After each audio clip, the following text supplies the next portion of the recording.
Tales for Dark Nights.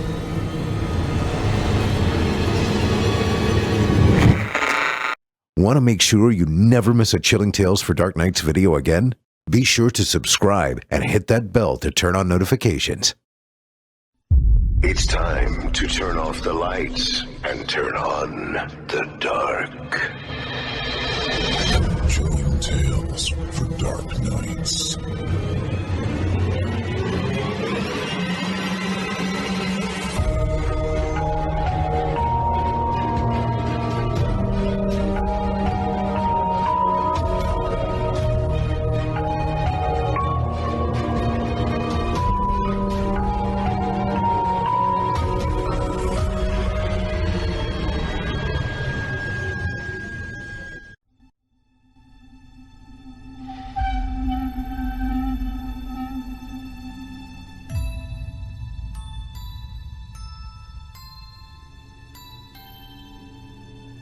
Good evening, listener. You're listening to Chilling Tales for Dark Nights.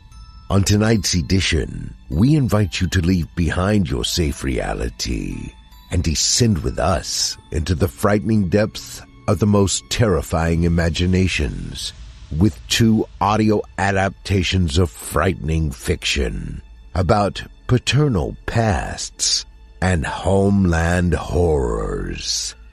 I'm your host, Steve Taylor, and tonight I'll be your guide as we traverse the dimly lit corridors of your darkest dreams.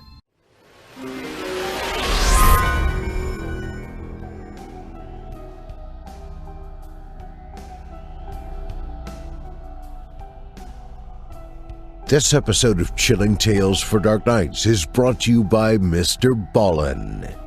I know how you like your stories, listeners. You like them intense. You like them thrilling. You like them so disturbing you can hardly believe they happened, but they did happen. And the place where you can find them is the Mr. Ballin podcast, now available exclusively on Amazon Music.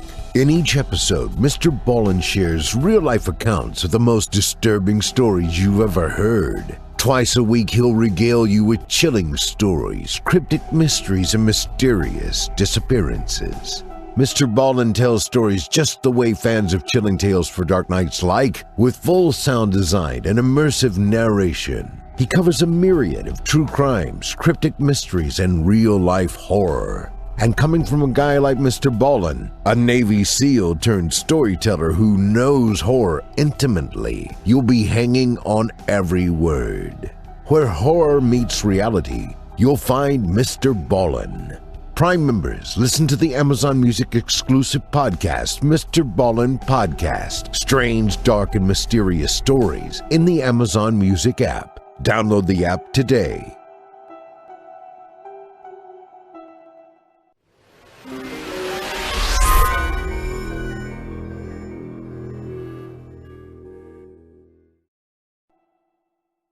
Joining us tonight to help bring to life the frightening fiction of Luciano Marano and Dan A. Cardoza are voice talents Justin Reynolds and Trevor Rhines. Now, get your ticket ready, take your seat in our theater of the minds, and brace yourself. It's time to turn off the lights and turn on the dark. Our first tale of the evening is written by Luciano Marano and is performed by Justin Reynolds.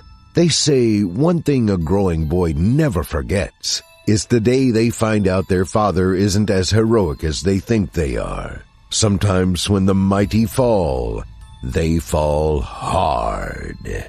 Now, without further ado, I present to you My Father's Monster.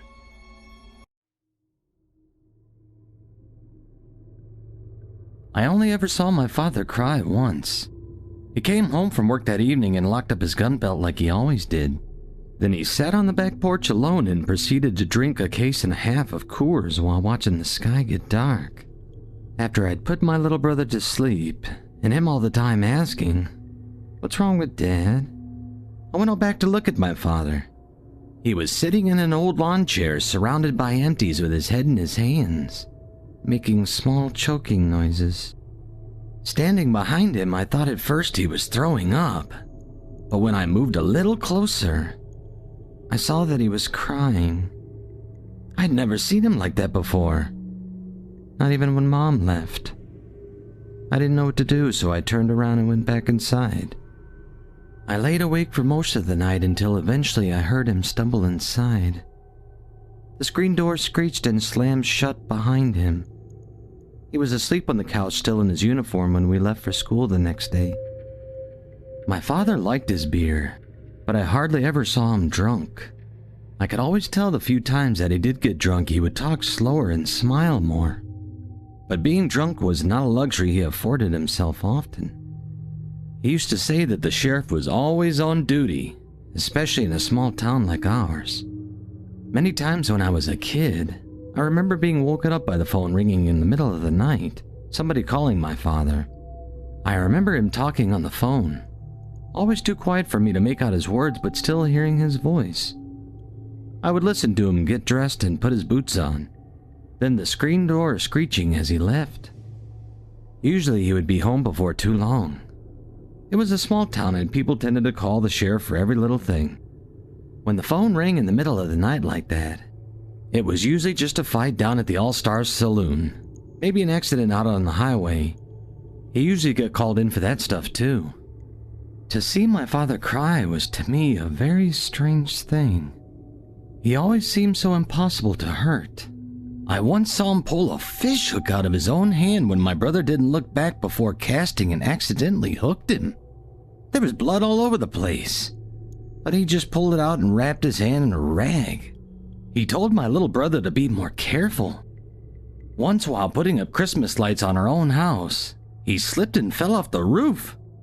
He didn't even wince when he got up, and he drove himself to the doctor with a broken arm. There are all kinds of pain though. I didn't know that then, but I surely know it now. My father never cried when he got hurt. That kind of pain doesn't bother a certain kind of man.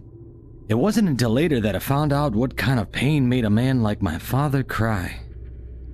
It wasn't until later that I found out what happened that day at work. The monster had already eaten 3 people. That's what all the kids say anyway. Before old man Sanderson brought it to his reptile zoo. Way back when the highway still ran through town, the monster had eaten 3 people down around Lake Okeechobee. When it was finally caught, they say it took 24 bullets just to knock the thing out. They say it took 2 pickup trucks to haul it out of the water. They say it's over 1,000 years old and it can eat a grown man in 2 bites. The monster, a 16-foot-long alligator, lived in a cement basin behind the zoo. There was a high fence around the pool, and also a patch of grass for it to lay out in the sun on. Old man Sanderson used to feed it scraps he got from the butcher shop in town. Chunks of rancid beef and pork that went bad before people could buy it. The transportation people used to give him bags of roadkill they'd scraped up too. The monster would eat anything. My father once said that people used to come from as far as Texas to see the monster before the highway moved. It was, he said, the largest living alligator in the whole country. That anybody had caught, that is. The zoo was a cheap and dirty roadside attraction. Old man Sanderson had the mind for business, but not the discipline. There were a bunch of aquariums full of snakes and a fenced-off area of grass where he had these 3 big ancient tortoises roaming tiredly around. Kids could climb in and pet them. He sold t-shirts and wooden snakes that slithered through the air when you held them up by the tail. He sold maps and alligator jerky. He sold soda and water to the tourists before they got back in their cars. Mostly everybody came to see the monster. My father took us out to see the alligator one time that I remember. I stood by the fence looking so hard for it, and I didn't see anything. My father pointed to the pool and I saw nothing but a few sticks floating in the brown, tepid water. Then it moved. It was just a small splash as the alligator swam from one side to another. But I saw it. I saw the water roll away from its giant body, still mostly hidden beneath the surface. I saw its nose. I saw its eyes looking right at me. It must have been massive under there. It crossed the whole pool in just one short move. Then I felt bad for the alligator. It was so big and kept in such a small pool.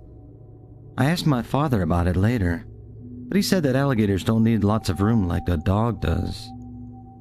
He said it was just fine there. I did not believe him, though.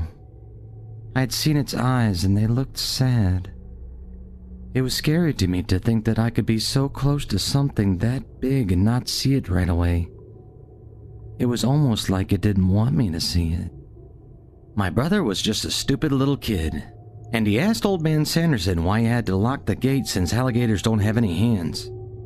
The old man just laughed and said that when a creature has lived as long as that old gator has, he learns a thing or two, and maybe we'd be just better safe than sorry.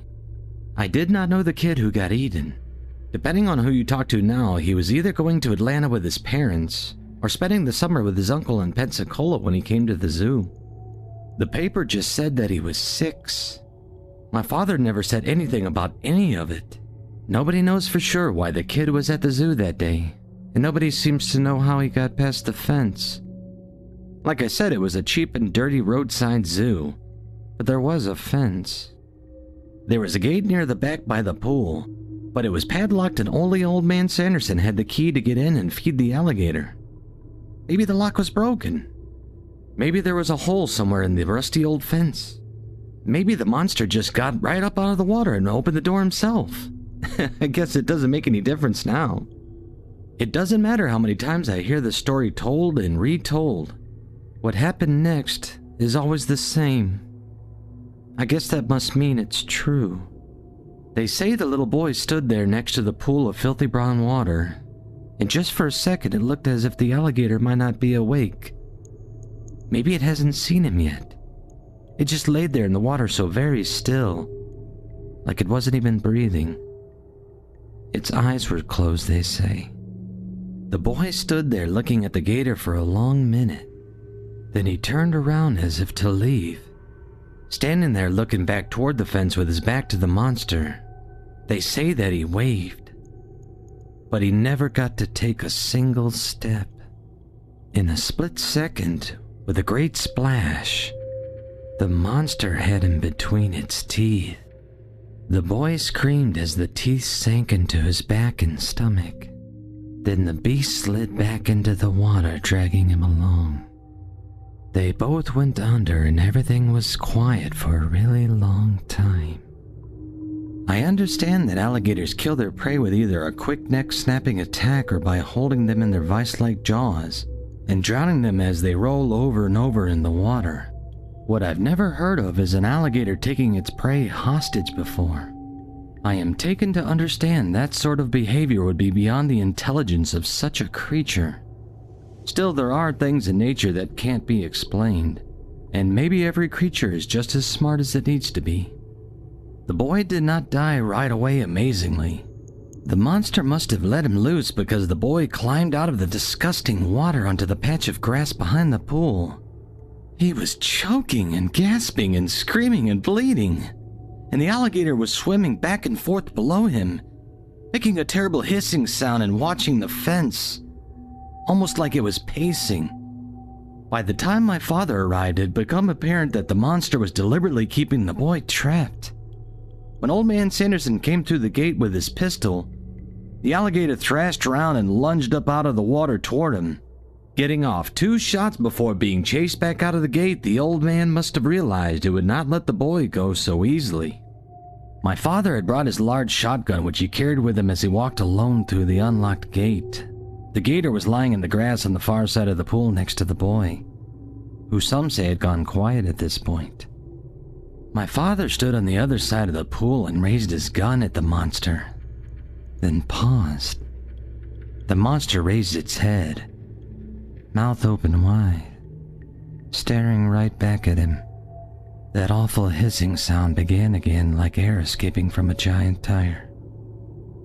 Sometimes I wonder what my father was thinking about just then. I wonder what he was feeling when he drew on that alligator. He paused for what they say was a long time.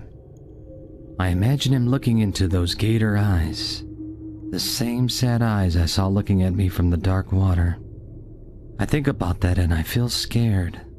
I feel tricked. Now, I don't think that the alligator was ever really sad. I think it was smart enough to lie, maybe. I think it wanted me to feel bad and get just a little bit closer. Then, too quickly to even be seen, the monster snapped its jaws shut on the boy and lunged toward the pool. My father fired once, twice. The gator's immense body floated in the warm brown water, which was slowly darkening as blood poured into it from the gaping wound in the monster's head, a large crater of gore just above the creature's left eye. My father walked to the side of the pool and very calmly shot it 2 more times. Many people have said that if my father shot sooner, that boy would still be alive. The gator crushed the boy's skull almost flat, trying to drag him back into the water there at the end. A lot of people say my father was scared, and that's why he waited so long. They say that's why the little boy is dead. My father never said anything about it one way or another. I don't think he listened much to those people. He gave no interviews after the official press conference.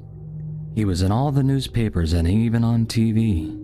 A lot of other folks say he was a hero for killing the monster after what it had done.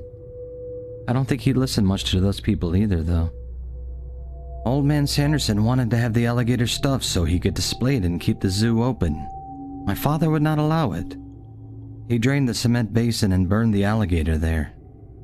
He even took the bones and ashes away in a burlap sack afterward. To this day, I do not know what he did with them. Many people have asked me. I would tell them if I knew. I really would. The zoo closed down not even a year later. My father did not say anything about that either. When I think about my father sitting outside in his chair that night, mechanically draining beers until he could not stand up straight, crying all alone in the yard, it is easy to believe that he blamed himself for not saving that boy in time. I think now that maybe he did. I think that maybe he sat out there all night asking himself the same thing everybody else was asking. Why had he waited so long? I don't know why my father waited so long to shoot the alligator, but I do not think he was scared. My father was never afraid of anything in his life. I believe that. I think maybe when he locked eyes with the monster over the barrel of that shotgun, and the whole world became just those two looking into each other, I think maybe the alligator got scared of my father. Maybe that's why he made the last leap for the water where he felt safe. That's why it hesitated to kill the boy. Maybe my father wanted to save that boy more than the alligator wanted to kill him. And when the gator saw that, the monster panicked. It must be quite something for a creature like that to suddenly find out one day that he is not the top of the food chain as he so long believed. The monster was afraid of my father. I believe that.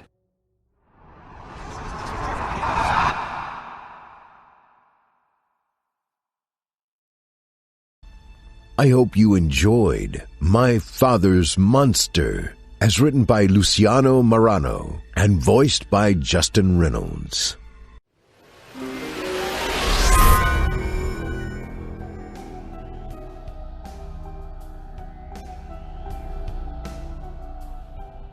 This episode of Chilling Tales for Dark Nights is brought to you by Mr. Ballin. Picture this, folks. 6-year-old Haley Zaga is on a hiking trail with her grandparents when she stops to look at a waterfall. Her grandparents keep her in view while she investigates, but in the blink of an eye, she's suddenly gone. What follows is the largest search and rescue operation in Arkansas history. After 51 grueling hours in the wilderness, she is finally found by rescuers. How did she survive? She told her rescuers a friend helped her, a 4-year-old girl with black hair and brown eyes. This friend was initially dismissed. That is, until they remembered a girl had gone missing in that exact spot 23 years earlier and was never found. She was 4 years old. She had black hair and brown eyes. Unbelievable, isn't it? Well, like all the stories you'll hear on the Mr. Ballin podcast, you'll have no choice but to believe it because it actually happened. The Mr. Ballin podcast is brought to you by a man who's experienced authentic horror in his own life, a Navy SEAL turned storyteller who survived a near-death experience in Afghanistan. For true crime fans, it's a no-brainer. I made it a part of my rotation after listening to a single show. Not only are the stories sensational, but it's well-researched and nicely produced, just like the fans of this network demand. Sometimes truth is stranger than fiction, folks, and you'll find proof of that on the Mr. Ballin podcast. It's horror, the most authentic way you can get it. For real. Prime members, listen to the Amazon Music exclusive podcast, Mr. Ballin Podcast. Strange, dark, and mysterious stories in the Amazon Music app. Download the app today. Thanks for your support and for supporting our valuable sponsors.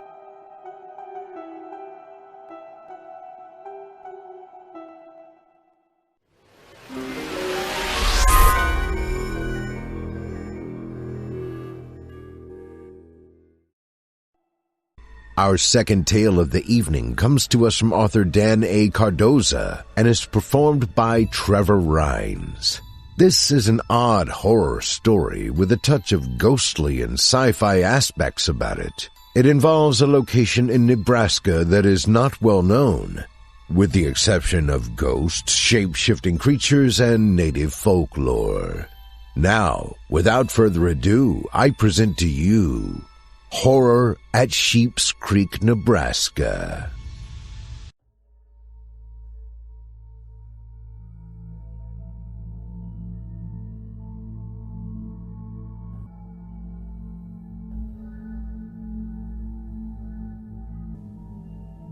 The boys had one thing in common.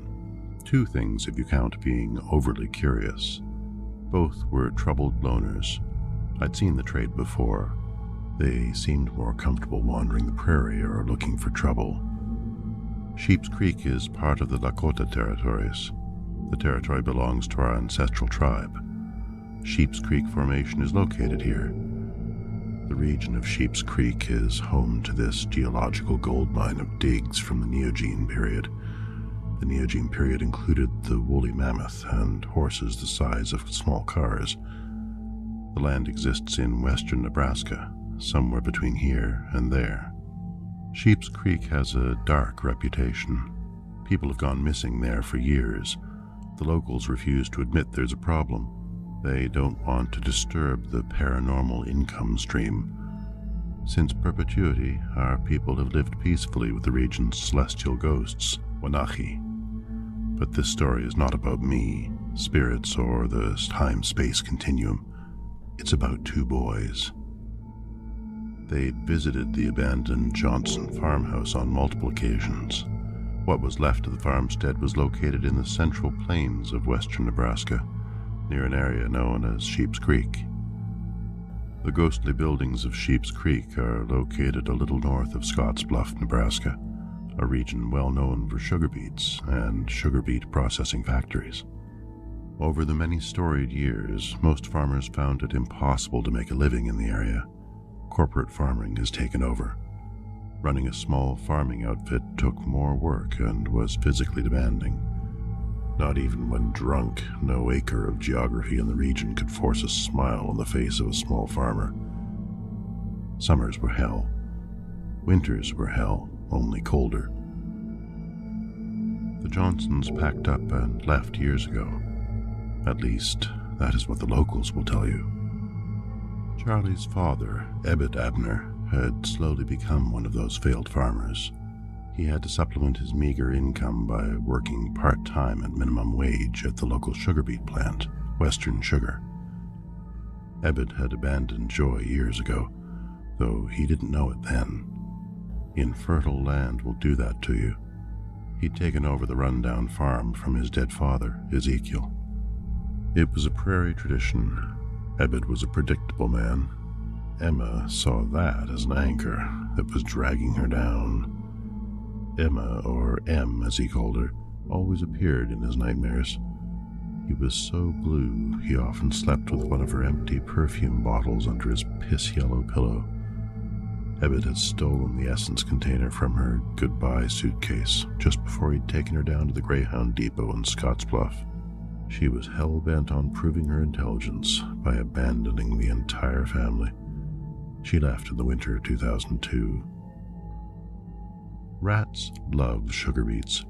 If you work at Western Sugar and haven't been bitten by a rat, the workers, men and women, refer to you as a pussy. They looked for little William Drake. Okay, maybe easier than they'd look for someone who was likable or had a better social standing, but at least they put in the effort.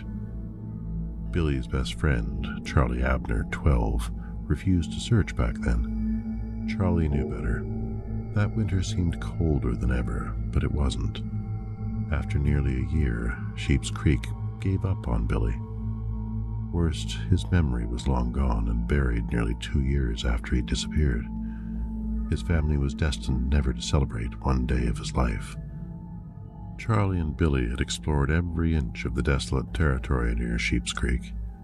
There were abandoned wells to rappel down, deserted houses to explore, and the occasional farm that nature had taken back.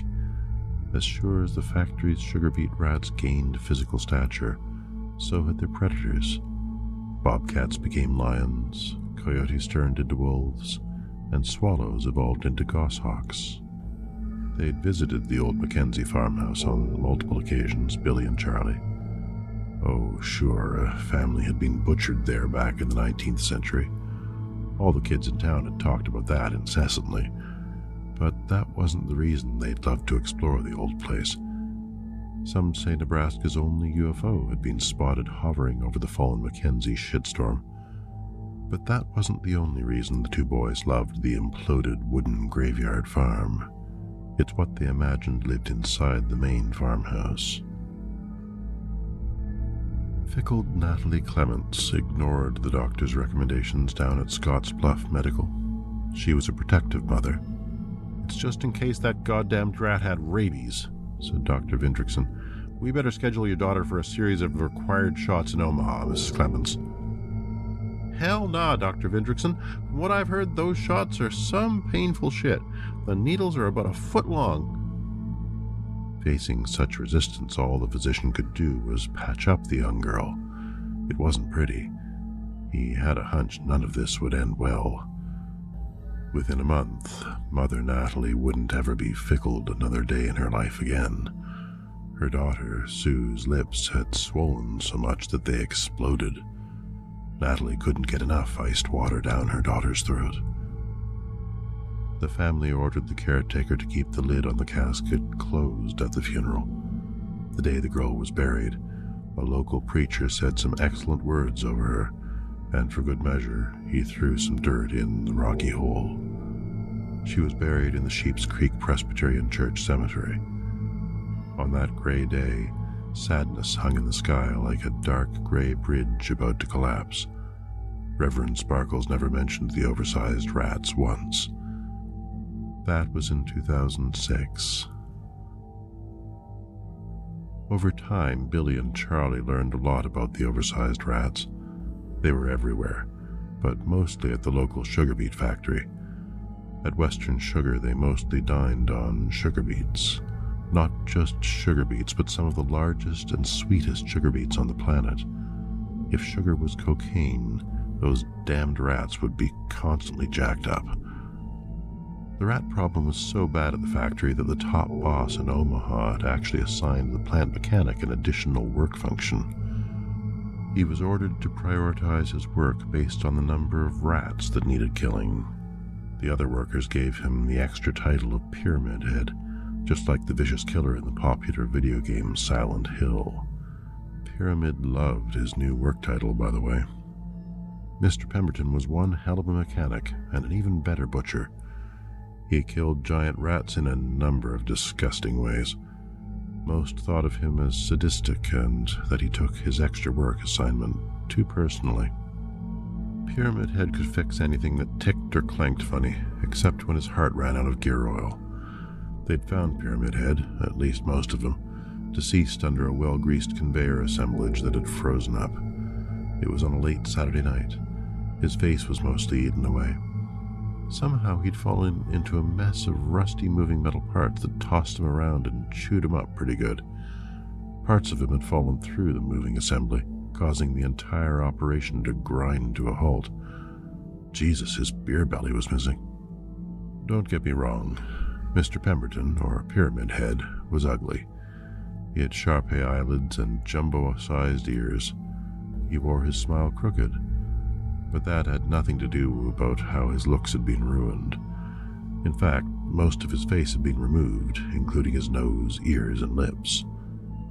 His funeral service was at the Episcopal Chapel and included a closed coffin. Many locals attended. The authorities never blamed Mr. Pemberton's death on the depraved, contaminated rats. Pyramid's worn-out ticker was responsible for that. Still, most of us workers disagreed. They were suspicious. The forklift driver discovered Pyramid had requested a few days off work without pay. As far as the rest of our graveyard shift, we were desperate to keep feeding our families.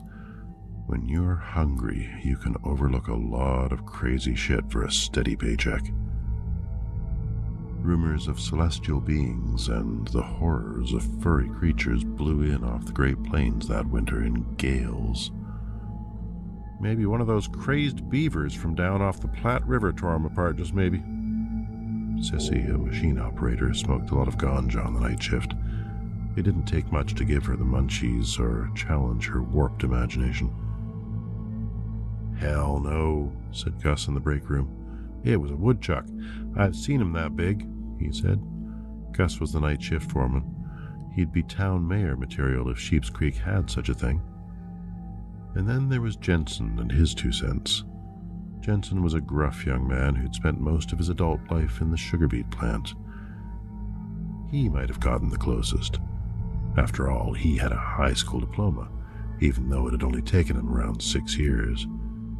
Nope, he said with authority. I'm sure Pyramid Head was gnawed to death by a much larger predator. Maybe it was a wildcat or a supersized coyote. Knowing the sugar plant was cavernous enough to hide a tiger, Jensen had captured the crew's imagination, even though what he said was impossible.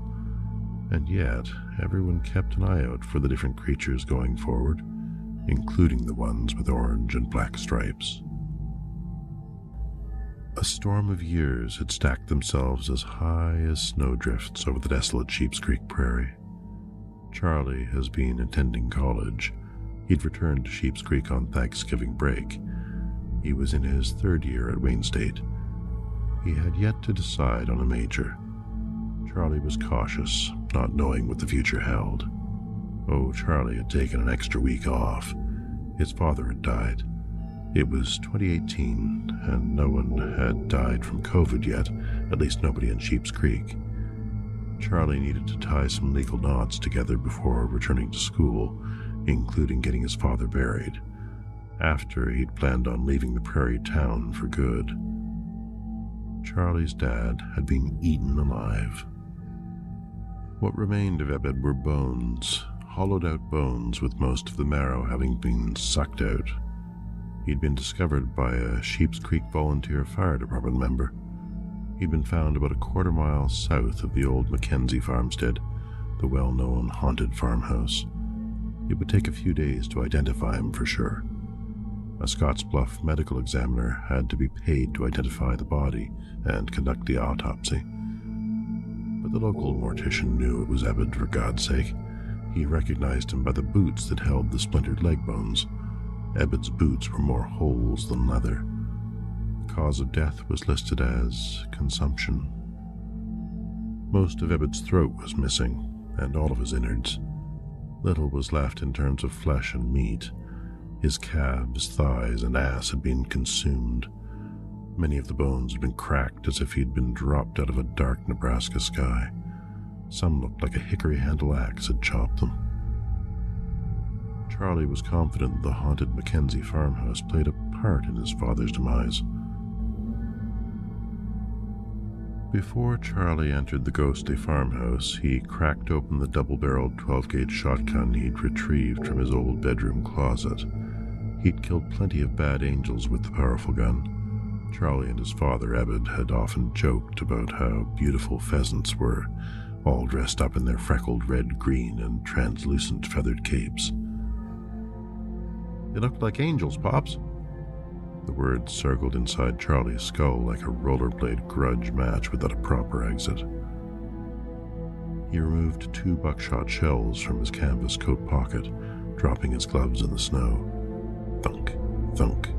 Each yellow cylinder seated itself in its barrel with only the brass rim saving them from falling through. Charlie snapped the barrel shut. Clack. Next, he calculated his steps up to where a door once hung. With both feet on the threshold, he reminisced about the rotting stench of the farmhouse. He also caught a whiff of freshly baked biscuits on a different wavelength, recently removed from Time's oven. He peered deeply into the kitchen where he imagined a family breakfast. Around an old farmhouse table, a family was smiling and laughing. With a resounding screech from above, they all disappeared. It was still there, the evil presence he and Bobby had discussed. Charlie strained against his thoughts, finally pulling them out of some dark wormholes. He remembered hearing about the Mackenzie family and what his father had said was left of them. He picked up the scent of blood from under the kitchen floorboards. The Mackenzies, at least most of their plasma, had been mixed with frozen dirt below. It was coagulated and sappy. Charlie cracked the barrel open again. Snap. He needed to reassure himself he'd loaded the gun outside in the cold Nebraska winter. He needed to prove he wasn't hallucinating. His hands ached. His fingers were purple, gloveless. And there it was again, that exciting sound. Charlie had always interpreted the sound as something that came from a dragon.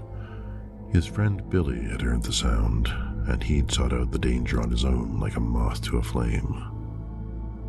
Charlie stood silent at the base of the common stairwell and gazed upward. There was a fetid smell. It was fresh rat blood. He'd experienced it once when he and his mother had dropped his father's lunch at the beet factory. The beet factory was nothing if not a sweet mix of sugar, rat guts, and rat shit. Nothing moved at Western Sugar Beet Factory unless it was greased with the scent of rats. Large, impossibly sized rats the size of vicious bulldogs. Each valve, switch, and gear had been lubed with their greasy decay. Unless you were new at the facility, killing rats at Western Sugar was something you did to keep your job. The parent corporation had no time to wet nurse any of its employees.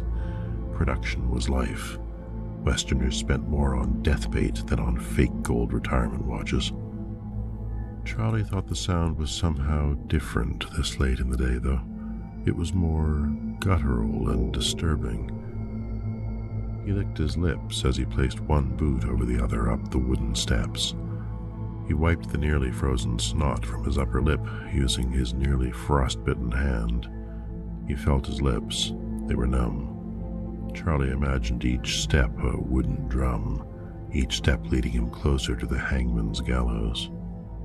The floor in the master bedroom buckled and creaked. The wind howled down the stairs, cold and alien-like, an iced-cold stream from another planet. Icy fingers of wind raced down the back of Charlie's flannel collar. His vertebrae were freezing piano keys. The sweet melody of Beethoven's Feuerlies slowly played in his mind. This version was Germanic and dark. They'd both wanted to kill the thing, he and Bobby, for the longest time. It had taken all their courage. But now, Bobby was gone. Charlie was alone. So alone and frightened. Near the top of the steps, light and dark exchanged places. Daylight had thickened into the glue of impending darkness. Impossibly so, the lack of oxygen caused Charlie's fingertips to tingle as he gripped the shotgun's trigger works. Charlie looked down at the gun to draw courage from it. He advanced forward, ever slowly. He stopped at the master bedroom threshold. A door once hung there. Brass hinges are now gone, along with knob and door hinges. He peered into the nearly empty room. Fear coated the back of his throat with the taste of rust and iodine. The room appeared empty, except for a faceless chest of drawers and a crooked family photo on a vacant wall. He lifted his eyes upward. He examined the jagged, body-sized hole in the ceiling. Sundown snowflakes sifted through the ceiling opening. Obviously, the roof had a large hole in it. Something intuitive and ancient inside him had told him to run. That avenging anyone or anything is like a body without bones. It can never exist. It took all of Charlie's strength to shove the laminated vestibule. He stopped shoving just under the gaping black hole in the ceiling. Run, run. Native Chance advised him to run and never look back. His skull was a drum. Charlie ignored the warning signs. He hoisted himself up on top of the dresser. He could hear the shuffling sound in the attack, but he repressed the sound. Next thing you know, he watched himself lifting the shotgun through the opening and placing it on the floorboard above.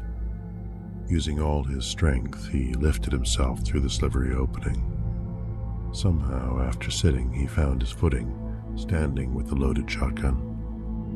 He became disoriented and dizzy. The smell of ammonia was feasting on the room's oxygen. Charlie nearly fainted, falling to the floor. On the floor, he began to crawl. He crawled several feet while dragging his shotgun by its barrel. Charlie bumped into what appeared to be a large nest. Raccoons, he thought? But no, the nest was the size of a woodpile. Charlie lost his breath. Surely his ribcage would explode from the anxiety. He placed his left hand on his chest. His chest swelled, deflated, much too fast, he thought. No, he didn't imagine anything. In the dim light, dog-sized carcasses, fur, and the bones of large animals had been strewn over the attic floor. And then there were these pellets, smelly pellets the size of bowling balls with a mixture of jawbones and teeth. He would have sworn they were owl pellets if he didn't know any better. Chatter spilled over the side of the nest. Charlie attempted to prop himself up and peer into the nest. He laid his arm on the edge of it, attempting to pull himself up. Pink, fleshy creatures latched onto Charlie's left arm, all beak and wrinkled leather. Their beaks were scythes. They deboned much of his flesh in an instant before he could tug away what was left of his arm. Charlie reeled back, hitting the floor with a bang. He skittered on his ass until he hit the exposed wall. Instinctually, he quickly removed the yellow bandana he'd placed around his face to keep the stink at bay. Charlie hurriedly turned the bandana into a rope using his hand, right arm, and teeth. He cinched the yellow rope around the splintered bone and flesh to stop the bleeding. He wanted to cry out for his mother. Something dropped into the attic through the larger hole in the roof, maybe 3 feet by 4 feet. It appeared to be a griffin. Charlie's mind turned into a horror pinwheel. In ancient times, it was believed that these creatures were half lion and half eagle. Griffins, their front paws sporting eagle talons. Charlie remembered this from school. The creature had an owl's face and a lion's body. It slowly moved toward Charlie, its claws scraping against the boards on the floor. Charlie held his breath, hoping it would disappear. Directly in front of Charlie, the creature spread its wings, filling the room like a beautiful feathered geisha fan. It flapped its wings as it jumped up and down, clacking its claws and wildly shrieking. With its forked tongue extended, it appeared more dragon than an owl. Its long tail whipped back and forth, striking the ceiling and walls. Feathers covered most of the creature's tawny face, just not enough to hide its beautiful emerald eyes. And then suddenly, its shape shifted, drawing closer to Charlie, its face now more rodent than avian.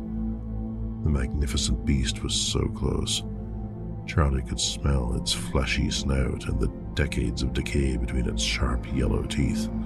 The creature gnashed its teeth as it moved forward. Its head was massive, an owl, a rat, and then a lion. Charlie pulled hard on both triggers. In an instant, it was over. The sweet smell of ignited gun smoke bellowed and filled all the grayness of the sizable attic. The monster had fallen against the side wall and pile of decayed wooden rafters. Blood poured from its throat as it gargled and frantically spun out of control, finally stilling. Oddly enough, the first thing Charlie imagined was living a good life, only without his left arm. Somehow he'd manage. Hell no, he'd thrive somehow. He'd eventually marry and have a family of his own. He'd end up anywhere other than the state of Nebraska. And yet, it wasn't meant to be. As the three hatchlings tortured their throats for more food, Charlie whispered, "Quiet, quiet, please." Then louder, "God damn it, quiet down, you crazed bastards." Charlie wasn't himself. He was enraged. His screaming voice only served to inspire the bloodthirsty spawn. That's when Charlie observed how dark the attic had grown. Something had covered the giant gaping hole in the cedar rooftop above him. Fitting itself through the large hole in the pitched roof, another creature appeared. Only it was larger and fiercer looking. It was the father of whatever had taken his left arm. As his wings receded, the larger beast dropped dog-sized rats into the nest. The nest churned with fur, flesh, and blood. Tar-filled blood flowed over the top of the nest. The muck was filled with squirming maggots. Thinking this new creature must be confused, Charlie watched as it stomped in the blood of its mate. Charlie held his ears as if to keep them from exploding. Decibels of shrill, bone-chilling screeches shuffled the shingles and rafter. Feathers morphed into razor blades and scales as the creature's claws turned into curved knives. Evil's beak was now a guillotine. It quieted and sized up Charlie, all the while communicating. Yes, the creature spoke in an ancient language using silent syllables fully understood by Charlie. Charlie fumbled to reload his Browning shotgun, to no avail. His fingers were icicles. With his right hand, he clawed at the bottom of his brown canvas coat pocket. He'd used up most of his ammo while practicing on imaginary targets. There had to be one last shell. Charlie cracked open the shotgun. He placed the invisible plastic shell in the gun's chamber. He pointed the barrel at the magnificent creature. Everything was possible, he thought. In turn, the entity walked toward Charlie on its paws of knives. It raised the upper part of its beak until its tongue protruded. Charlie swore he was looking into the eyes of a tiger. Charlie pulled the trigger as the monster's face turned into his mother's face, his father's face, and then his beloved friend Bobby's face, the part that remained of it. Nothing. Instantly, the monster relaxed. In Bobby's voice, it spoke. "And so, where did all this avenging get us, Charlie?" The massive creature shape-shifted for the last time into something horrid and unrecognizable. It began to peck the clothing away from Charlie's body. It pecked out Charlie's eyes. It took flesh in portions from Charlie's body. Feeding the hatchlings would be a priority. It would be a long, cold winter.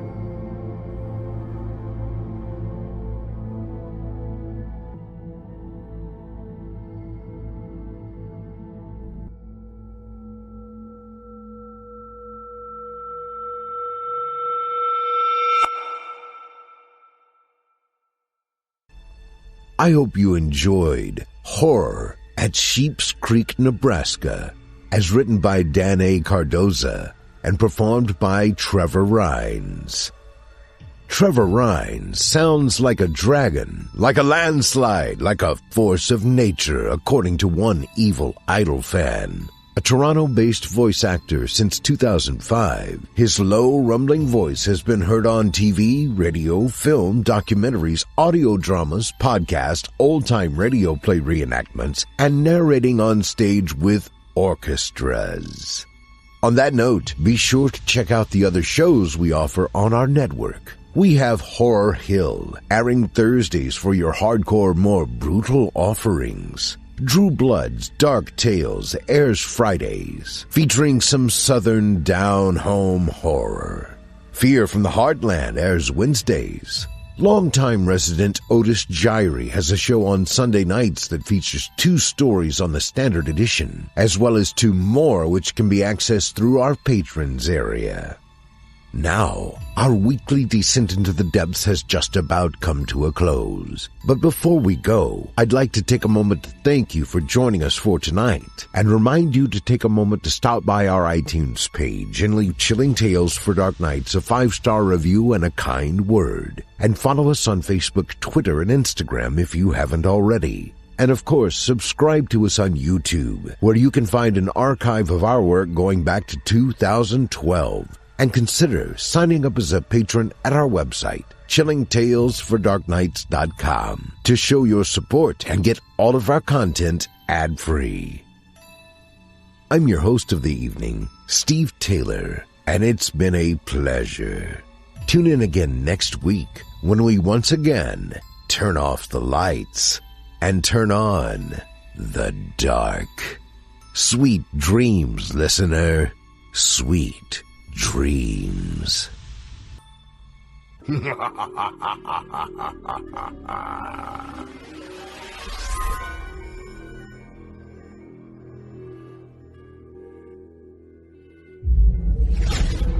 Chilling Tales for Dark Nights.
Chilling Tales for Dark Nights.